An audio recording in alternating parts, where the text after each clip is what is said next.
انت اتاخرت كده ليه؟ المواصلات كانت زحمه بس. ومين اللي انت جايبه معاك ده؟ مش قلت لك تعالى لوحدك؟ ده محمد صاحبي واخويا، ما اقدرش اروح في حته من غيره. فعلا الطيور على اشكالها تقع. ايه يا اسطى، احنا بتهزق ولا ايه يابا؟ طب يا فاتن، ايه اللي انت بتقوليه ده؟ يا عم اسكت بقى. طب ايه؟ مش هتطلبوا لي حاجه بقى؟ اه صح، تشرب ايه؟ اشرب. هتلاقي واحد شاي وهات لي انا كنزايه. انت مالك انت اصلا؟ جبته معاك ليه ده؟ يا بنتي بقول لك محمد ده اخويا، ما اقدرش اروح في حته من غيره. يلا بقى ما تضيعيش وقت، تشربي ايه؟ مش هشرب، انا هاكل. طب تاكلي ايه طيب؟ بيتزا. ايه ده، انتوا هتجيبوا اكل؟ اه يا عم هنطلب اكل.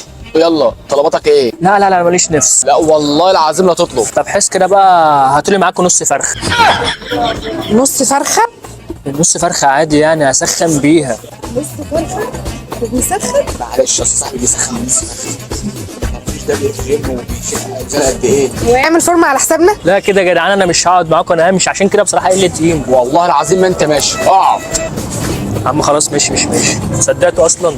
قاعد لكم اهو. طب انا اقوم بقى اطلب لكم الاكل. انت رايح فين؟ انت هتقوم وتسيبني مع المفجوع ده؟ لحسن ياكلني، خدني معاك. لا يا بنت، بقول لك محمد صاحبي، صح ما تخافيش منه، هو ما بياكلش بني ادمين اصلا. اتاخرت عليكم 5 دقايق على صوابعكم والاكل هيكون جاهز. طب ايه بقى؟ احنا هنفضل طول القعده نتكلم عن صاحبك ده؟ احنا مش هنتكلم مع بعض شويه؟ قوي وانا اقدر ازعلك؟ ده احنا نقعد نتكلم للصبح، بس محمد اخويا قاعد. لا بقى، لا، ما هو انت مش جايبني وجايب لي صاحبك عشان خاطر نفضل انا وانت قاعدين في وش بعضينا كده. بس انت حلوه قوي النهارده، ما شاء الله يا حبيبتي، ايدك تقيله. فاتن، هو انت انتحار؟ لا ليه؟ اصلك على طول في بالي بتحب القراءه؟ ليه؟ تاني؟ هنكرهها تاني؟ انتوا هتمثلوا، انتوا حافظينها اصلا ولا ايه؟ بقول لك ايه، انت تسكت انت خالص، انت سامع ولا لا؟ رايح اشيك وما تشوف عيالك يا عم. لا لا يا محمد خلاص، ده تقيله. هو يا عم اللي ايديها تقيله دي؟ انت واعي انت بتقول ايه يابا؟ بقول لك ايه، يلا بينا نمشي. اه صح عندك حق، يلا. يلا مع السلامه.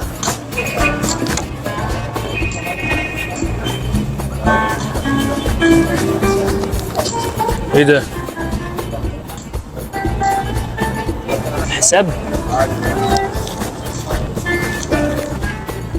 سلام يا صاحبي. سلام سلام يا صاحبي، سلام